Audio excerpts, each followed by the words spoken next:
Price move की psychology को जब आप समझते हैं तो आपके लिए एंट्री करना बहुत आसान हो जाता है। हम लोग देखें किस तरीके से मार्केट को मैनिपुलेट किया जाता है, एक बड़ा मूव ट्रिगर किया जाता है और किस तरीके से जो रिटेल ट्रेडर होता है उसको डब्ल्यू पैटर्न, एम पैटर्न, जो चैनल होता है, रेसिस्टेंस, सपोर्ट होता है, इन सारी चीज़ों को वहाँ पे दिखाकर वहाँ पे उनको मार्केट से बाहर किया जाता है। जैसे कि आप ध्यान से देखेंगे कितना बढ़िया तरीके से यहाँ पे सपोर्ट बन रहा था इस जगह पे, और इस पर्टिकुलर जगह पे सपोर्ट को ब्रीच करता है तो आपको लगेगा कि ब्रेकआउट दे दिया, बहुत बढ़िया सा शानदार तरीके से ब्रीच किया और यहाँ से रिवर्सल हो गया। सेम थिंग यहाँ भी हो रहा है। फिर आप देखोगे ये स्विंग लो बन रहा है, इसको भी बहुत शानदार तरीके से तोड़ा है, तोड़ने के बाद यहीं से रिवर्स किया है। फिर काफी टाइम तक यहाँ पे रुका रहा और उसके बाद एक बहुत शानदार सा रैली दिया। तो इसमें किस तरीके से साइकोलॉजी को रीड करते हैं, इसमें आज हम लोग जो ये मंडे का मार्केट ओपनिंग होता है यहाँ से पूरे पॉइंट को रीड करने की कोशिश करेंगे, ध्यान से समझेंगे बात को। हमारा जो मार्केट है उसका बेसिक नेचर ये होता है कि उसको चाहिए लिक्विडिटी। मार्केट में दो ही चीजें होती है, एक होता है बैलेंस्ड कंडीशन और दूसरा होता है इम्बैलेंस। ठीक है। मार्केट में अगर हम जब भी ट्रेड करने जाते हैं तो मार्केट जो हमें मिलेगा वो दो सिचुएशन में मिलेगा, ये आपको समझना पड़ेगा। मार्केट है जिसमें आपको पहला सिचुएशन मिल सकता है कि सब कुछ कैसा है, यहाँ पे बैलेंस दिया हुआ है। बैलेंस्ड का मतलब ये होता है कि जितना बायर पे करना चाह रहा है उतना ही पे जो सेलर है वो वहां पे सेल करना चाह रहा है। और एक होता है अनबैलेंस्ड। ठीक है। एक होता है अनबैलेंस्ड कंडीशन होता है, दो ही चीजें होती है।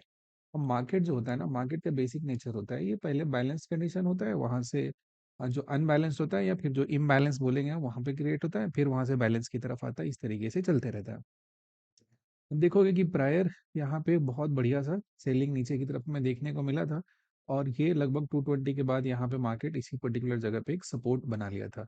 जरा ध्यान से इन बातों को समझने की कोशिश करेंगे कि आखिर यहाँ पे इसका साइकोलॉजी क्या है इसके पीछे। उसके बाद क्या होता है कि जब मार्केट यहाँ पे ओपनिंग होता है 9:15 में, तो ये देखेंगे बहुत ही शार्प यहाँ पे जब ओपन हुआ, ओपन होने के बाद प्राइस यहाँ पे एक बार ऊपर की तरफ गया और ये यहाँ पे एक लोकल सपोर्ट जैसा बन रहा था जो अभी के लिए रेसिस्टेंस का काम करेगा, और यहाँ से रिजेक्शन होगा, नीचे की तरफ आता है। ठीक है। और यहाँ से ऊपर चलना स्टार्ट किया। अब ये जो जगह हुआ, ये पर्टिकुलर पॉइंट है, यहाँ से प्राइस ऊपर की तरफ मूव किया है, तो कहीं ना कहीं इस वाले हिस्से में जो बायर्स होंगे वो यहाँ पे इंटर किए होंगे, तभी तो प्राइस को ऊपर की तरफ उठा कर ले गए। सिंपल सी बात है। अगर प्राइस कहीं से भी अगर जर्नी स्टार्ट किया है तो इस जगह पे क्या हुआ, बाइंग यहाँ पे स्टार्ट हुआ होगा। तो जो लोग यहाँ पे बाइंग किए हैं उनका स्टॉप लॉस क्या होगा इस स्पेसिफिक जगह पे आपको देखने को मिलेगा, इस वाले हिस्से में। तो इनका स्टॉप लॉस यहाँ पे बहुत सारा मार्केट में आपको देखने को मिल जा रहा है। अब लॉजिक समझिए, पूरा प्राइस के मूव के पीछे का मार्केट का बेसिक काम होता है, जितना ज्यादा ट्रैप उतना अच्छा मूव होता है। ट्रैप छोटा होगा मूव छोटा होगा, ट्रैप बड़ा होगा मूव बड़ा होगा, इसी इक्वेशन को कंसीडर करके प्राइस मूवमेंट यहाँ पे दे रहा होता है।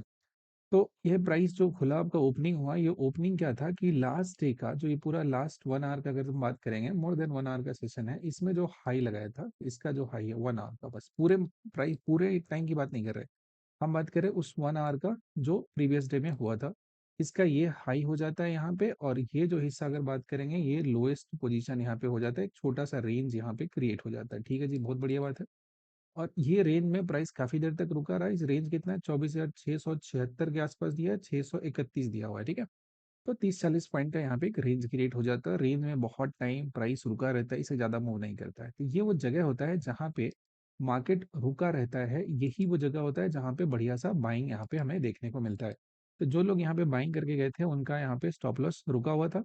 अब क्या हुआ कि प्राइस जब खुला था यहाँ से रिजेक्शन लेकर आया, तो हमें देखना होता है कि ये जो स्पेसिफिक हिस्सा था, ये जो एरिया था जहाँ पे लास्ट डे बाइंग हुआ था, आज भी वो लोग बाइंग करने के मूड में है या नहीं है। तो हमने देखा कि प्राइस यहीं से है और बहुत शानदार तरीके का यहाँ से रिवर्सल ले लिया। आपका जो साइकोलॉजी होगा, अगर इस बड़े से कैंडल को देखोगे तो हो सकता है कि डाउन साइड का प्लान करोगे, लेकिन ऐसा नहीं करना है। क्यों? क्योंकि हमें पूरे 1 घंटे तक इसी जोन में बाइंग हमें दिखा है, और जब तक प्राइस इसके ऊपर में होता है हमें अपसाइड के लिए सोचना है, डाउन साइड के लिए नहीं सोचना है। पहली बात तो ये हो गई। दूसरा होता है कि जो ये प्राइस का रेंज था, यहाँ से प्राइस काफी टाइम तक रुका हुआ था, और ये जो जोन था ये अपसाइड का मूव दिया था, ये पॉइंट था, ये लास्ट कैंडल दिया हुआ ग्रीन हमारा। उसके बाद रेड हुआ, फिर से छोटा सा green and then red, red बहुत बढ़िया सा फॉल यहाँ पे देखने को मिला था 791 से 620-25 के आसपास तक 100-150 पॉइंट का यहाँ पे मूव दिया था।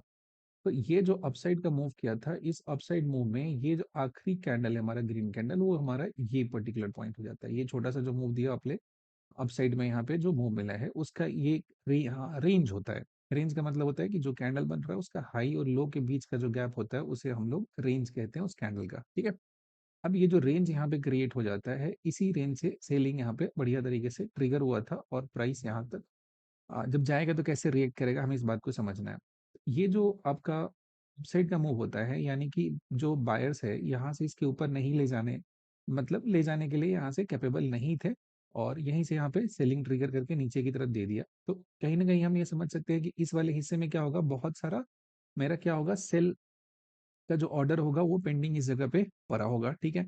अब ये वाले हिस्से से जो लोग जा रहे हैं, जो इन्होंने यहाँ से बाई किया होगा, वो जाके इस पर्टिकुलर जगह पे क्या करेंगे, अपना जो बाई का ऑर्डर है वो यहाँ पे क्लोज करना स्टार्ट करेंगे। अब देखेंगे ध्यान से, यहाँ पे दो तरह की चीजें होंगी, ये स्पेसिफिक पॉइंट पे अगर हम चले जाएं तो यहाँ पे दो बातें हो रही है। प्राइस को गिराने के लिए दो चीजें होती है। पहला होता है कि जैसे कोई इंसान जब बाई किया हुआ है तो बाई अपना पोजीशन एग्जिट करता है तो उसका ऑर्डर क्या होता है, एक सेल ऑर्डर होता है, और दूसरा होता है फ्रेश सेल ऑर्डर होगा। तो यहाँ पे दो तरह का ऑर्डर हो रहा है, दो इस पर्टिकुलर जगह पे इस हिस्से में बात करेंगे तो दो अलग अलग टाइप का ऑर्डर हो रहा है। क्या क्या हो रहा है, फर्स्ट यहाँ पे हो जा रहा है ये, अगर बात करेंगे तो यहाँ पे क्या हो जाएगा कि जो बॉटम से जो भी यहाँ पे ट्रेड प्लान किया है तो वो हो जाएगा लॉन्ग विल बुक प्रॉफिट, ये यहाँ पे आया, पहला केस तो ये हो गया। और वहीं पे देखेंगे दूसरे केस की अगर हम बात करेंगे तो अब जो लोग यहाँ पे पहला केस में जब सेल किए थे, दोबारा प्राइस वहां पे पहुंचता है तो ये यहाँ से क्या करेंगे, इन्हें फिर अच्छा एक लेवल दिखेगा तो ये अब फ्रेश सेल करना यहाँ पे स्टार्ट करेंगे। ध्यान से समझिएगा, दो चीजें इस पर्टिकुलर जगह पे इस जोन में हमें देखने को मिला कि जो लोग यहाँ से लॉन्ग प्लान किए थे वो लोग अपना प्रॉफिट बुक कर लेंगे, और कुछ लोग जो मैच्योरली इस चीज को नहीं समझेंगे वो अपने लॉन्ग को कैरी कर रहे होंगे, इस होप में कि शायद इस बार इस रेजिस्टेंस को तोड़ेगा तो यहाँ से प्राइस ऊपर की तरफ ये मूवमेंट दे सकता है, ठीक है। तो एक हो गया जो समझदार लोग यहाँ पे जिन्होंने ह्यूज बाइंग किया था उनका प्रॉफिट अच्छा चल रहा होगा तो अपने प्रॉफिट को बुक कर देंगे, और दूसरा होगा कि जहां से लोग सेलिंग स्टार्ट किया था तो वो लोग भी अपना फ्रेश शॉर्ट करना ऐसे स्टार्ट करेंगे, तो दो तरह का सेल ऑर्डर होगा और इसकी वजह से सेलिंग प्रेशर यहाँ पे देखने को मिला। अब देखेंगे कि जो लोग यहाँ से प्रॉफिट बुक नहीं कर पाए होंगे, इस होप में होंगे कि शायद प्राइस ऊपर जाएगा, फिर यहाँ से जब नीचे की तरफ पहुंचा तो इसे वो लोग जो भी अपना उनका बेसिक सा लॉजिक होता है, बेसिक सा कहानी होता है कि ये यहाँ से गया है, जो अपने टेक्निकल में पढ़ा होगा कि यहाँ से यहाँ तक जाएगा तो इसमें क्या होता है, पुल बैक आता है, और ये बहुत सैलो पुल बैक होता है हमारा। आप 0.382 के आसपास तक गया, 0.5 से ऊपर में दिया तो फिर से लॉन्ग प्लान करने की कोशिश करेंगे। समझ में आगे बात, जो बेसिक सा टेक्निकल आप पढ़ते हैं उसके हिसाब से। लेकिन वो भी अपना पोजीशन यहाँ पे एग्जिट नहीं करेंगे, इस जगह तक वो होल्ड करके रखे रहेंगे, बिकॉज उनके हिसाब से जो भी नॉलेज है ये प्राइस और नीचे की तरफ नहीं आना चाहिए। लेकिन हुआ क्या, यहाँ पे जो रिजल्ट है हमें क्या देखने को मिला, प्राइस सीधा फॉल करता है सार। अब इस जगह पे जब ये पहुंचना शुरू करता है, इस वाले हिस्से में जब ये आना स्टार्ट करता है प्राइस, तो उन्हें लगता है कि शायद फिर से जहां से बाइंग किए थे सपोर्ट लेके ऊपर जाने की कोशिश करेगा। लेकिन जरा ध्यान से देखोगे कि ये लोग जो यहाँ पे एंट्री बनाए थे अपसाइड के लिए, उनके स्टॉप लॉस इस वाले हिस्से में रखा हुआ है, यहाँ पे उनके स्टॉप लॉस इसी जोन में इसी प्राइस रेंज में कहीं ना कहीं होगा। तो अब क्या होता है कि इन लोगों का जो मार्केट से जो भी सही तरीके से रीड नहीं कर पाए, मार्केट उनको वहां से क्या कर देगा, बाहर करने की पूरी कोशिश करेगा यहाँ से निकालने के लिए। तो देखेंगे जो इनका एक टेम्पररी यहाँ पे सपोर्ट बना था, जहां से बहुत ही बढ़िया सपोर्ट बना था, बिल्कुल प्राइस उसके नीचे नहीं जा रहा था, अब क्या होता है प्राइस यहाँ से एक झटका देता है और इस सपोर्ट को ब्रीच करता है। अब जैसे ही सपोर्ट के यहाँ पे ब्रीच करता है तो इन लोगों का जो स्टॉप लॉस होगा वो ट्रिगर हो जाएगा। अब इनके स्टॉप लॉस है जो सेल ऑर्डर है, और जो बड़े लोग होंगे वो अपना बाई ऑर्डर यहीं पे लगा के रखे रहेंगे इस वाले हिस्से में। जो इनका स्टॉप लॉस होगा इस जगह से जो लॉन्ग किए, लेकिन जो लोग यहाँ पे प्रॉफिट बुक कर लिए वो लोग को अब बढ़िया प्राइस यहाँ पे दिख रहा होगा तो इस वाले हिस्से में क्या करेंगे, बाई ऑर्डर लगा के रखे रहेंगे। तो जैसे ही आए इनका सेल ऑर्डर यहाँ पे ट्रिगर हुआ और दूसरे का बाई ऑर्डर ट्रिगर हुआ तो फिर इसको एक अच्छे प्राइस पे, जो गुड प्राइस होता है, एक बेस्ट प्राइस होता है, वहां पे फिर से यहाँ पे एंट्री इनका बन जाता है। जब यहाँ से एंट्री बन जाता है तो देखेंगे फिर से मूव करना स्टार्ट किया ऊपर की तरफ। अब हमें ध्यान रखना है, कुछ एक पॉइंट्स होता है जिसमें कि जो मार्केट ओपन होता है ना तो ये होता है ओपन का हाई। ध्यान से समझिएगा क्या होता है, ओपन ओपन कैंडल हाई, ये सबसे इंपॉर्टेंट चीज होता है कि ओपन कैंडल का जो हाई होता है इसको आपको किसी भी कंडीशन में इग्नोर नहीं करना है। अब ये इंपॉर्टेंट होता है कि किस डिग्री में ये काम कर रहा है वहां पे, मतलब कि जो ओपनिंग हो रहा है उसके साथ जो हमें कैंडल बन रहा है मिल रहा है वो कैंडल किस तरीके का कैंडल दिया है, स्मॉल साइज कैंडल है या बिग साइज कैंडल है। वो जो कैंडल का साइज होता है वो बहुत सारी बातों को यहाँ पे वो रिवील करता है कि जो नया पोजीशन बनाने वाला है उसके लिए उस हिसाब से उस पर्टिकुलर सिचुएशन में किस तरह का पोजीशन वो बना सकता है, बिकॉज साइज ऑफ कैंडल होता है वही डिसाइड करता है आपका कि स्टॉप लॉस का साइज वहां पे क्या होगा। अब देखेंगे जो ओपन कैंडल यहाँ पे बना था, इस ओपन कैंडल की बात करेंगे तो फिर इसका जो हाई है, इसी के पास प्राइस दोबारा चलते चलते यहाँ पे पहुंचता है, धीरे धीरे चलते चलते जाता है और यहाँ पे एग्जॉस्ट करता है, ठीक इसी जगह पे एग्जॉस्ट कर जाता है। तो जो इसने यहाँ पे 629 पे एंट्री किया, 632 पे और 743 के आसपास गया, तो इस बंदे का लगभग 100 पॉइंट का आपका प्रॉफिट यहाँ पे बन चुका है। तो अपने प्रॉफिट को क्या किया, बुक कर दिया। तो अभी जो यहाँ से लोग बाहर गए थे, इनको इनका ट्रेंड क्लियर नहीं है, लेकिन जो इंसान यहाँ पे स्मार्टली डील किया, उसने एक ट्रेड यहाँ से पंच कर लिया और दूसरा ट्रेड यहाँ से पंच कर लिया। जो यहाँ से शॉर्ट के लिए प्लान कर रहे थे, जो बियर वाले थे, उनका भी एक ट्रेड यहाँ पे बन चुका है। ठीक है, कोई दिक्कत नहीं। ध्यान से देखिएगा प्रॉफिट बुक कितना शार्प हो रहा है टाइम के साथ, ध्यान से देखिएगा कितना शार्प होता है। पहले वाले में जो प्रॉफिट बुक हुआ थोड़ा स्लो हुआ, दूसरे वाले में जो लोग यहाँ से एंट्री किए थे उनको ये बात समझ में आ चुका है कि जो सेलर्स को यहाँ पे अच्छा मिल रहा है वो फिर से इस जगह पहुंचेगा, की लेवल हो जा रहा है हमारा। क्योंकि जो डे हाई होता है ये हमारा जो ओपनिंग कैंडल का रेंज होता है उसका हाई होता है, इसके इस पर्टिकुलर जगह पे अच्छा खासा लिक्विडिटी हमें देखने को मिलता है। तो इस वाले हिस्से के थोड़ा सा ऊपर जाता है, प्राइस तुरंत रिवर्स हो जाता है और ये देखें क्या खतरनाक तरीके का प्रॉफिट बुक इन्होंने किया है, बहुत ही शानदार तरीके का प्रॉफिट बुक करना स्टार्ट किया। आप जरा सोचो कि इस प्राइस को पूरा वेल कैलकुलेटेड तरीके से नहीं मूव कराया जाता तो ये इतने बड़े कैंडल के बाद ठीक यहाँ पे पॉज कैसे लग जाता है। क्योंकि अगेन इस वाले हिस्से में अगर देखेंगे तो जो भी बिग प्लेयर होता है उनका बाई ऑर्डर होता है। उन सभी लोगों का क्या होता है, बाई ऑर्डर यहाँ पे लगा होता है इस पर्टिकुलर जगह पे। तो फिर से आया इन्होंने, बाई है यहाँ पे, इस पर्टिकुलर जगह से स्टोर किया उन्होंने पोजीशन को, क्लियर है। तो इस पूरे दिन में हम देखेंगे अगर स्विंग की बात करेंगे तो एक स्विंग मिला, दो स्विंग मिला, फिर तीसरा मिला, फिर चौथा मिला यहाँ पे जाके। अब ये 3:05 हुआ, 3 o'clock पे एग्जैक्ट आके यहाँ पे मार्केट पॉज लिया। जरा सोचो कि आप अगर लाइव मार्केट में देख रहे हो और आपके सामने इतना बड़ा सा जो रेड कैंडल होता है, क्योंकि जो हम जो इंसान है हम लोग सोचते हैं, सोचने का तरीका एक ही तरीके का है, जो मार्केट में एक सर्टेन सिचुएशन को क्रिएट किया जाता है तो उस पे बाकी जितने लोग देखने वाले हैं जिसको वो अच्छे तरीके से एक मतलब एक कैंपेन की तरह नहीं लेकर चल रहे हैं, तो उनका डिसीजन सभी लोगों का होगा ना एक स्पेसिफिक डायरेक्शन में ही डिसीजन होगा। बात समझिएगा।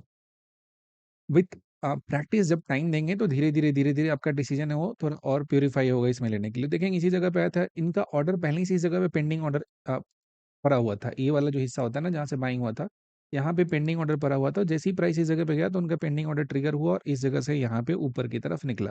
तो अब जो ये बड़े लोग हैं जो प्राइस को नहीं टूटने दे रहे हैं, वो डाउनसाइड के लिए नहीं बायस्ड, वो किधर है, अपसाइड के लिए बायस्ड है। अब प्राइस का हिस्ट्री देखेंगे तो बैकग्राउंड में बहुत फॉल किया हुआ, बैकग्राउंड में काफी प्राइस टूट कर आया है यहाँ पे। अब ये लोग जो प्राइस को सही तरीके से मूव कराते हैं, they are no more bias for down side, वो अप साइड के लिए बायस्ड है। तो अप साइड में प्राइस को अगर ले जाना होता है तो वहां पे बाइंग बहुत ग्रे किस्म का होना चाहिए। बाइंग अगर स्लो होगा तो उस स्पेसिफिक सिचुएशन में वो प्राइस को उतना मूव नहीं करा पाएंगे जितना मूव करना चाहिए। आराम से स्टोर करेंगे। फिर से प्राइस क्या होता है, यहाँ से ओपन होता है प्रीवियस डे का जो क्लोजिंग हुआ था उसके ऊपर में, लेकिन फिर धीरे धीरे चलते हुए आता है और ठीक इसी जगह पे आता है, इस स्पेसिफिक जगह पे आता है। अब की बार क्या होगा कि जो भी यहाँ पे कमजोर लोग इस पर्टिकुलर जगह पे एंट्री बनाए होंगे तो फिर उनका स्टॉप लॉस क्या होगा, इसके नीचे रखा होगा, इस स्पेसिफिक जगह पे आया होगा, इस वाले हिस्से में स्टॉप लॉस उनका होगा। फिर आता है इनके स्टॉप लॉस को ट्रिगर कराता है, थोड़ा सा ऊपर ले जाता है, ठीक है। क्योंकि याद रखिएगा बैकग्राउंड में सेलिंग बहुत तगड़ा है, ऊपर ले जाने के लिए बहुत हेवी बाइंग चाहिए और बाइंग हेवी करने के लिए टाइम चाहिए होता है। बिकॉज बहुत सारे ऑर्डर को अगर वो लोग एक साथ यहाँ पे फ्लोट कर देते हैं, एक साथ अगर यहाँ पे सारे ऑर्डर को ट्रिगर करते हैं तो प्राइस बहुत कम टाइम में बहुत ज़्यादा भाग जाएगा और ऐसा वो लोग नहीं चाहते हैं। क्योंकि जो बड़े लोग होते हैं वो तो कोशिश करते हैं कि उनका बाइंग हो किसी को दिखे ही नहीं है, प्राइस में बिल्कुल रिफ्लेक्ट ना हो। तो फिर से आराम से इस प्राइस को नीचे तोड़ कर लाते हैं, एकदम बढ़िया सा कैंडल देते हैं और ठीक इसी जगह से रिवर्स कर देते हैं। फिर यहाँ पे देखेंगे इसी हिस्से में लाते हैं और इस वाले जोन पे बार बार ये प्राइस को नीचे लाते हैं, बार बार ये प्राइस को नीचे लाते हैं। और इसके नेक्स्ट डे अगर आप देखेंगे तो इन्होंने प्राइस को बिल्कुल मूव नहीं करा है। यहाँ पे क्या किया है, यहाँ पे सिर्फ और सिर्फ ऑर्डर फिल किया है इन्होंने। इसमें अगर देखेंगे एज एन ऑप्शन ट्रेडर आपके लिए यहाँ पे जगह नहीं बनता एंट्री करने के लिए। अगर आप ऐसे सिचुएशन में ट्रेड करते हैं तो आपके लिए दिक्कत है। इस बात को आप कैसे रीड कर सकते हैं कि इस वाले हिस्से में जो 30 सितंबर का टाइम था, यहाँ पे आपके लिए ट्रेडिंग करने के लिए कोई भी अपॉर्चुनिटी नहीं है, आपको बिल्कुल फँसाया जाएगा। बिकॉज़ यहाँ पे बड़े प्लेयर क्या कर रहे हैं, इसको अच्छे तरीके से मैनिपुलेट कर रहे हैं। इसको रीड कर सकते हैं आप, ये जो कैंडल्स में वोलेटिलिटी होता है ना, इसके बेसिस पे कर सकते हैं। हर एक कैंडल में विक का साइज़ देखिए बहुत ज़्यादा हो रहा है, दोनों साइड भाग रहा है। कहीं पर भी देखेंगे ना तो आपको वोलेटिलिटी बहुत ज़्यादा मिलेगा। इनफैक्ट आखिरी में 245 के बाद तो बहुत तगड़ा-सा यहाँ पे होने लगा और लास्ट में जाके यहाँ पे क्लोज़ कर दिए। तो इसका मतलब होता है कि आपको सेंटिमेंट रीड करना पड़ेगा कि अब इस वाले हिस्से में जो बड़े लोग हैं, they are biased for the upside not for the downside. अब यहाँ पे सबके स्टॉप लॉस ले लिए, फिर आखिरी में आगे जितना स्टॉप लॉस लेना था सबको यहाँ पे निपटा दिए। तो इस तरीके से मार्केट क्या किया है, लिक्विडिटी को बहुत अच्छे तरीके से ग्रैब कर लिया। इस वाले हिस्से में बात कर लेंगे, इस स्पेसिफिक हिस्से में। इस ऐसे मोमेंट पे जब प्राइस कहीं भी होल्ड करने लगे, तब को देखना है प्राइस बिहेवियर। और यहीं से स्टोरी रिवील होता है कि क्या बाइंग करने वाला जो बड़ा प्लेयर है वो मतलब खरीदने वाला कोई बड़ा इंसान है या छोटा इंसान है। आपको ये चीज़ का जो गाइडेंस है वो पहले ही केस में आपको मिल चुका है कि ये पर्टिकुलर पॉइंट पे सेलिंग है और ये जगह पे बाइंग है और ये बीच में मार्केट खुला है। तो यहाँ से अगर आप एंट्री प्लान करेंगे तो बहुत ज़्यादा कुछ आपको मिलने वाला नहीं है। समझ में आ गई बात। तो बहुत झिकझक तरीके से प्राइस मूव करके यहाँ तक ले जाता है और बाइंग चल रहा है। तो यहाँ ऐसे कंडीशन में हमें ट्रेडिंग को क्या करना है, अवॉइड करना है इस वाले डे में। जब तक ये बड़े लोग मार्केट को का डायरेक्शन उसको पूरे अच्छे तरीके से क्लियर नहीं करते हैं, तब तक आपको यहाँ से दूर रहना। उसके नेक्स्ट डे क्या होता है, यहाँ पे प्राइस खुलता है और खुलने के बाद एक छोटा सा रैली देता है बढ़िया सा। और इस रैली में देखेंगे तो पहला जो एक यहाँ पे इसका सप्लाई जोन था, इसके पास तक पहुंचता है। ध्यान से समझिएगा, इसका जो पहला सप्लाई जोन यहाँ बन जा रहा है, जहां से बार बार प्राइस आपका रिजेक्शन लेकर आ रहा है, जिस जोन में यहाँ तक पहुंचता है। ध्यान से इस बात को समझेंगे, इसी से बार बार ये टकरा कर आ रहा है। पहली बार गया तो यहाँ पे आपका रिजेक्शन लेकर नीचे पहुंच चुका है, लेकिन हम जानते हैं कि इस वाले हिस्से में क्या हो रहा है, बड़े लोग खरीद रहे हैं। यहाँ पे इस वाले हिस्से में बड़े लोग खरीद रहे हैं। अब ये लोग इस वाले हिस्से में अच्छा खासा खरीद चुके हैं, इस वाले पर्टिकुलर हिस्से में। तो इनका अपना स्टॉप लॉस है, उसको प्रोटेक्ट करना इनके लिए बहुत ज्यादा जरूरी हो गया। ये नहीं चाहेंगे कि इनका स्टॉप लॉस है वो ट्रिगर हो, कुछ गड़बड़ हो यहाँ पे। तो जैसे ही प्राइस आता है और इसमें स्ट्रॉन्ग रिजेक्शन लेकर चलना स्टार्ट कर देता है, तो ये आपका टाइम होता है जहां पे आपको ट्रेड है वो प्लान करना है। और इसका टारगेट क्या होगा, ठीक वही टारगेट होगा जहां से यहाँ पे अल्टीमेट सेलिंग आपका देखने को मिला था, जहां से ये लोग अपना कैंपेन शुरू किए थे। तो इस तरीके से अगर हम प्राइस को रीड करते हैं तो एक अच्छे टारगेट को हम लोग बुक कर सकते हैं। आपको देखना पड़ेगा कि प्राइस का जो वेरिएशन होता है, वो वेरिएशन के पीछे का साइकोलॉजी क्या है, वो एक्चुअली करवाया क्यों जा रहा है। इसका ना कोई सपोर्ट से लेना देना है, ना ही कोई रेजिस्टेंस से लेना देना है। तो अब जैसे आप देखेंगे कि नॉर्मल सा लोग सपोर्ट रेजिस्टेंस पे ट्रेड करते हैं, ये वाला हिस्सा होता है इसका ब्रेकआउट पे ट्रेड करेंगे तो फिर उनको यहाँ पे ट्रैप में फंसा देगा। फिर इसके नीचे ले गया तो इसके फेलियर पे ट्रेड लेंगे, और फिर यहाँ से वो ऊपर चला जाएगा तो फिर उनको ट्रैप में ला देगा। लेकिन ये सारा का सारा स्टोरी का जो बिल्डअप होना शुरू हुआ था, वो इस वाले हिस्से में होना स्टार्ट हुआ था, और आपको ये हिस्सा रीड करने आना चाहिए। तो उम्मीद करते हैं ये सारा इन्फॉर्मेशन आपको हेल्प करेगा लाइव मार्केट में जब प्राइस को एनालाइज करेंगे तब। बाकी सब कुछ कैसा लगा जरूर बताइएगा, और यहाँ तक देखने के लिए आपका बहुत बहुत धन्यवाद।